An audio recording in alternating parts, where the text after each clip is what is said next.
உத்தமனாயிரு. ஒரு அருமையான வாலிப மகன் ஒரு அலுவலகத்தில் மிகவும் உண்மையுள்ளவனாய் வேலை செய்து கொண்டிருந்தான். ஒரு நாள் அவனுடைய மேலதிகாரி அந்த வாலிப மகனை லஞ்சம் வாங்கும்படியாய் நிர்பந்தித்தார். ஆனால் அவனோ அதற்கு உடன்படவில்லை.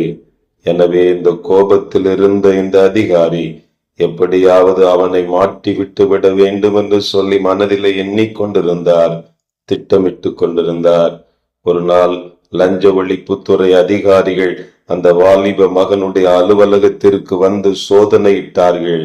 லஞ்சம் வாங்கிய மேலதிகாரியோ தன்னிடம் இருந்த லஞ்ச பணத்தை எடுத்துக்கொண்டு அந்த வாலிப மகனுடைய பையிலே கொண்டு போய் வைத்து விட்டார். லஞ்ச ஒழிப்புத்துறை அதிகாரிகள் அந்த வாலிப மகனுடைய பையை சோதனையிட்ட பொழுது அதிக பணம் இருந்ததை கண்டுபிடித்தனர். உடனே அந்த வாலிப மகன் கண்ணீரோடு கதறி அழுதான். இந்த பணம் எப்படி என் பையில் வந்தது தெரியவில்லை என்று கண்ணீரோடு கதறி அழுதாலும் அதிகாரிகள் கேட்பதா இல்லை.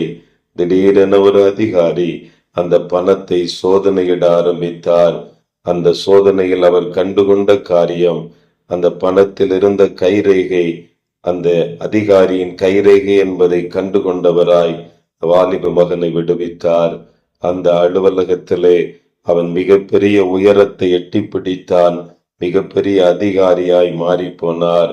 இந்த லஞ்சம் வாங்கிய அதிகாரியை லஞ்ச ஒழிப்புத்துறையினர் கைது செய்தனர். என் அருமையான என் அன்பு உள்ளங்களே, இந்த வார்த்தைகளை கேட்டுக்கொண்டிருக்கிற எனக்கு அன்பானவர்களே, நம்முடைய ஆண்டவர் சர்வ வல்லமையுள்ள தேவன் அல்லவா? அவர் நம்முடைய உத்தமத்தை பார்க்கிற நல்ல ஆண்டவர்.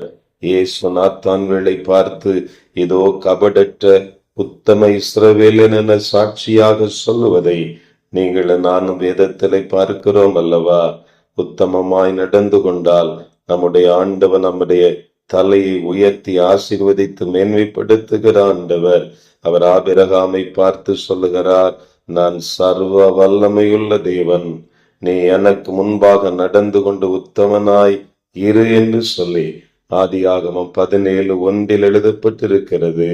என் அருமையான என் அன்பு உள்ளங்களே, திரளான ஜனத்திற்கு தகப்பனாயிருந்த ஆபிரகாம், அவனோடு கூட ஆண்டவர் நித்திய உடன்படிக்கையை ஏற்படுத்தினார். உத்தமமாய் நடந்த ஆபிரகாம் அப்படியே அநேக ஜாதிகளுக்கு தகப்பனாக மாற்றி ஆண்டவர் ஆசீர்வதித்தார். இன்றைக்கும் நம்மையும் மாற்ற வல்ல ஆண்டவருடைய கரத்துல நம்மை ஒரு விசை அர்ப்பணிப்போமா?